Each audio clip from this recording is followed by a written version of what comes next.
Le Goré à la relance. Saint-André. Now the Gonzalez. Delo. Benazi. Interbeck. Laurent Caban. Delo. What a superb movement. What a try. Bachop avait mis le même coup de pied 2 minutes avant. C'est Sadour qui avait récupéré, qui avait hésité, qui avait dégagé, qui avait retrouvé la touche au même endroit. Le Goré lui avait dit Jean-Luc, c'est fini là, il faut la jouer, il faut la jouer. Donc, touche au même endroit, les Blacks la même, tape, re-Bachop, coup de pied au même endroit. Et là c'est le Goré qui récupère. Le coup de pied est un peu plus croisé. Et donc, moi je pars pour en repli, puis comme le Goré avait annoncé ça, je dis il va tenter quelque chose. Et le Goré il prend le ballon et il hésite, il a un temps d'hésitation. Si tu le revois à la vidéo, tu as l'impression qu'il va dégager, tu sais, puis qu'il se dit mais je suis con, je vais engueuler Jean-Luc. Et donc bon, là il décide. Donc si tu veux, moi sur le coup, quand je le vois hésiter, toi je m'arrête. Et puis je le vois repartir, donc j'ai ce petit temps d'arrêt. Et puis en plus, il perce de suite, là, il fait 20-30 mètres, il se fait prendre, et donc au sortir de la touche, sur le mouvement des gros, là, c'est Jeremy qui arrive le premier. Moi je suis 4-5 mètres derrière lui, et je pensais qu'il allait dans le regroupement, qu'il allait prendre le ballon et repartir en pétant, quand je le vois se baisser.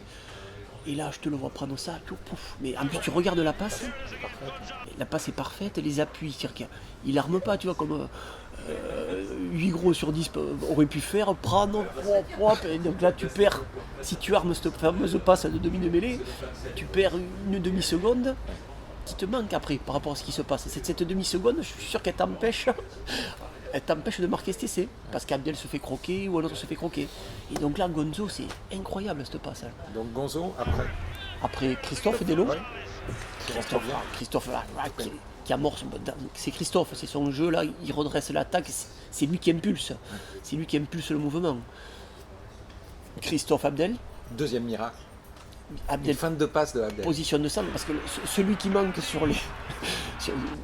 Le gros absent, celui qui ne touche pas le ballon, tu dis qu'il y en a 9 sur 15, et sur les 6 qui ne touchent pas, c'est Philippe Sella. C'est Loche qui doit être là. Pourquoi c'est Abdel? Abdel qui est là, donc là c'est le deuxième cas après Jean-Mi, donc en position de centre, et il prend le ballon, il fait la feinte de passe, il passe les bras.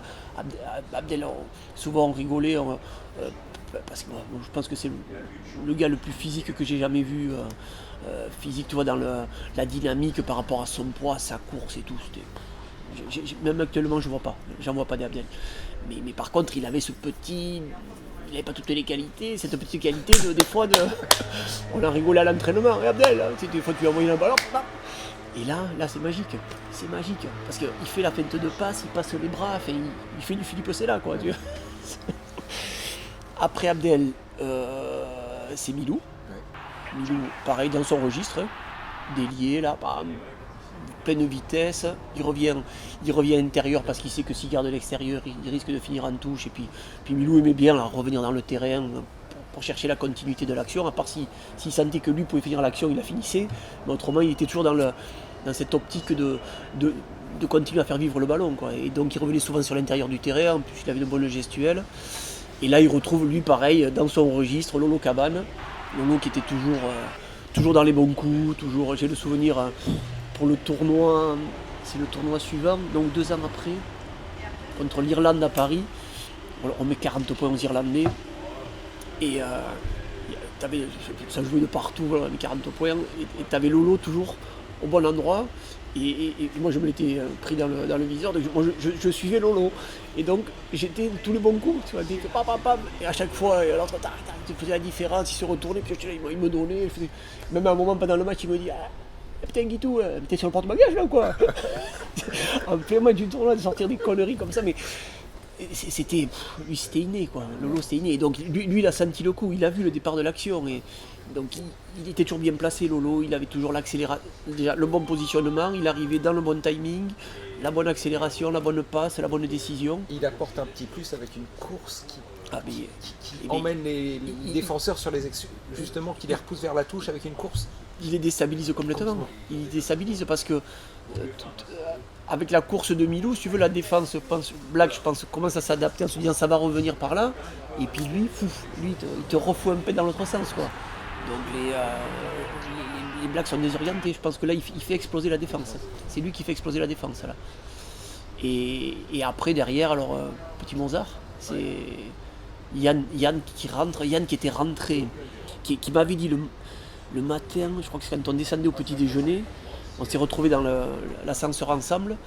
Donc il était remplaçant, Yann, parce que là, il était rentré à la place de Thierry Lacroix. Il m'avait dit dans l'ascenseur, j'ai rêvé que je rentrais, que je marquais l'essai de la gagne. J'ai dit, purée, mais si ça peut se passer, Yann, ça serait bien. Hein. Alors, on avait rigolé tous les deux. Et voilà, et donc Yann qui venait de rentrer, pareil, Yann qui était un joueur d'instinct. Et, si tu veux, là, je pense que la fin de l'action, c'est, enfin, au moins ce moment-là de l'action, tu vois, entre Milou, Lolo et Yann, c'est vraiment trois joueurs d'instinct. Joueurs capables, enfin, qui sentaient toujours les bons coups, techniquement, qui étaient très bons. Et donc c'est à eux trois, là, ils filent le tourniquet au Black et ils font comme tu dis, ils font péter la défense. C'est en le disant que j'y pense. Quoi. Au début, tu as l'opportunisme de Philippe. C'est le capitaine, il montre l'exemple. Derrière, tu as le côté un peu... Ça y est, allez, on lance l'autre gamme, là. Gonzo. Bon, Gonzo Abel dans un rôle différent, mais bon, dans un style assez classique. Avec Christophe, pareil, très classique, mais qui met la bonne impulsion au bon moment. Et puis tu as les trois là. Les trois là qui te font tourner la tête au Black, qui explosent la défense. Et après, c'est la finition. C'est-à-dire qu'après, le plus dur est fait. Moi, si tu veux, depuis Gonzo, là, quand Gonzo me prend la place, je suis l'action. Dans l'axe, toujours pareil, quand tu es neuf, tu essaies d'être au plus près du ballon, mais là, ça allait très vite. Donc, de te repérer pour toujours rester dans l'axe, au cas où il y a un temps d'arrêt pour arriver et relancer. Mais en fait, il n'y avait pas de temps d'arrêt, ça allait vite. Donc, je reste dans l'axe. Et là, quand je vois Yann récupérer le ballon, je suis toujours dans l'axe. Là, je sens qu'après le prochain, c'est moi, quoi. Et Yann, après, alors Yann, il y a ce cadrage des bords sur Brouwer, je ne sais pas si tu revois l'action, là. Il assoit, quand je te dis qu'il leur fait tourner la tête, qu'il leur fait tourner la tête, il est déstabilisé et ils en assoient certains. Et donc là, après, moi, je vois plus que les poteaux, la ligne, Yann. Et donc là, j'arrive plein fer. Et Yann qui est sur les talons lui aussi parce qu'il vient de faire le cadrage des bords, là, il ne peut pas remettre la gomme et puis il y a du Black qui revient. Je crois que je ne sais même plus si je l'appelle, je ne sais plus. On se trouve, quoi. On était à l'ascenseur encore. Et donc il me lâche le ballon et là après c'est comme je dis à chaque fois, c'est je prends pour aller marquer. Je regarde même pas, au moment où je prends le ballon, je regarde même pas où sont mes coéquipiers, je vois que la ligne et les poteaux, je me dis elle est pas loin cette ligne. Et là c'est de la course, et puis comme je l'ai raconté 10 000 fois, de la course, et puis la ligne qui arrive jamais. Et donc là, un petit coup d'œil à droite, hein, comme quand tu vas traverser la route, un petit coup d'œil à droite, et là tu vois arriver comme je le dis à chaque fois aussi, les vaches landaises. Je crois que c'est Kirouan et Timou qui arrivent les deux là, je les vois arriver comme des bombes. Et donc à ce moment-là, c'est bon, combien il reste, telle analyse, là il faut faire vite, ils vont très vite être sur moi. J'avais plus trop la lucidité de voir où était la ligne. Même, je pense que l'effet de les avoir vus à eux m'a incité à vite voir s'il y avait d'autres solutions. Puis il n'y a pas eu d'autres solutions, j'aurais essayé d'y aller bien sûr, mais à partir du moment où je vois du danger, je regarde au côté gauche, et là je te vois arriver, il y a encore Sadour, il y a le Goré, je regarde plus après. Comme je dis toujours, je pense que je serais rentré dans la minute, je pense que j'aurais quand même fait la passe. Je suis dans l'idée après de donner, parce que j'ai le mouvement, je sécurise. Enfin, puis moi, ça a toujours été mon plus altruiste qu'individualiste. Puis bon, on m'a toujours appris ça à Tyros, faire jouer, le ballon, il doit vivre. L'action, c'était ça, c'était que il n'y a pas eu un temps mort à part la première prise de Philippe. Après, le ballon ne fait que vivre, tu n'as jamais un temps d'arrêt. Et donc voilà, il y a du danger qui arrive à droite, tu as des solutions à gauche, tu donnes pour la solution.